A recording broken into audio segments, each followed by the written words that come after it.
Apprendre à lire en situation est un outil qui permet à des personnes peu ou pas scolarisées d'apprendre à lire dans une approche contextualisée. Dans cette méthode, en fait, j'ai voulu réunir des éléments qui ont déterminé ma façon d'être formatrice. La première, c'est l'utilisation des supports authentiques comme clé d'entrée dans la lecture.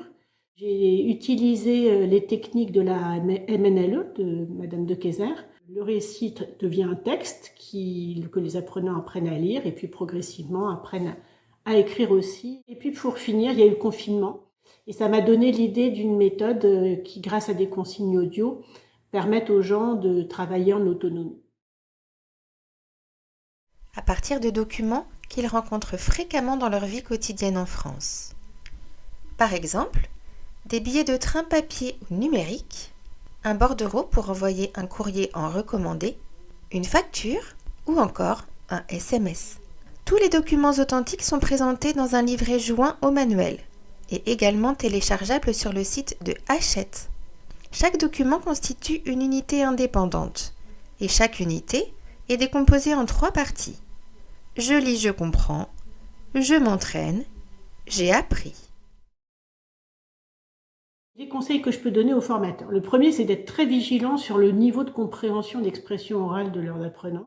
La deuxième chose, c'est que si les formateurs n'ont pas l'habitude d'utiliser des documents authentiques en formation, de commencer par utiliser les fiches focales qui se trouvent sur le site ASL Web. La dernière chose, c'est que c'est pas la peine d'utiliser apprendre à lire en situation de façon linéaire. Il y a 3 parties dans le manuel, une partie avec les documents les plus courants, et puis après, en fait, progressivement, on rentre dans un écrit plus sophistiqué en partie 2 et ensuite carrément littéraire en partie 3.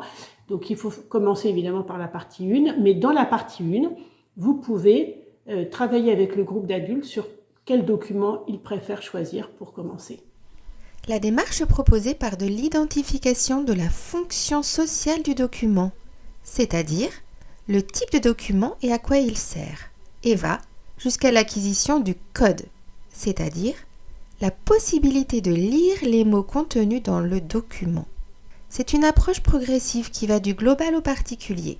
Les objectifs de travail sont présentés au démarrage de chaque dossier thématique et sont repris à la fin de chaque unité. L'apprenant est dans un premier temps amené à regarder le document dans son ensemble et à repérer le type de document dont il s'agit. Par exemple ici, une ordonnance. L'apprenant doit trouver des indices de sens, d'après l'organisation et la mise en page du document. Exemple ici, retrouver l'adresse ou la signature. Le matériel de manipulation à cet effet est prévu et téléchargeable sur le site de Hachette. Ensuite, l'apprenant s'approprie le lexique du document à l'aide notamment d'un appui audio et visuel. Différentes stratégies d'apprentissage vont être mobilisées.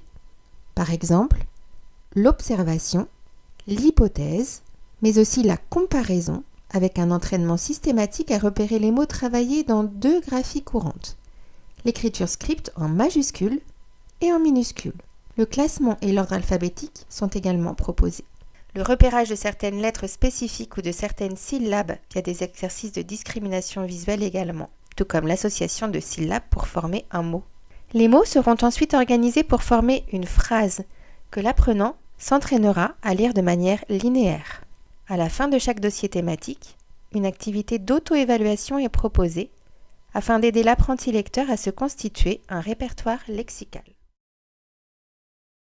Qu'il respecte le rythme des apprenants avec une progression assez lente, tout en proposant des situations concrètes. Il a pour moi tout à fait sa place en ASL, car il permet d'apprendre à se débrouiller dans une situation spécifique de la vie quotidienne, tout en se focalisant ensuite sur certains mots pour apprendre à les reconnaître et à les manipuler.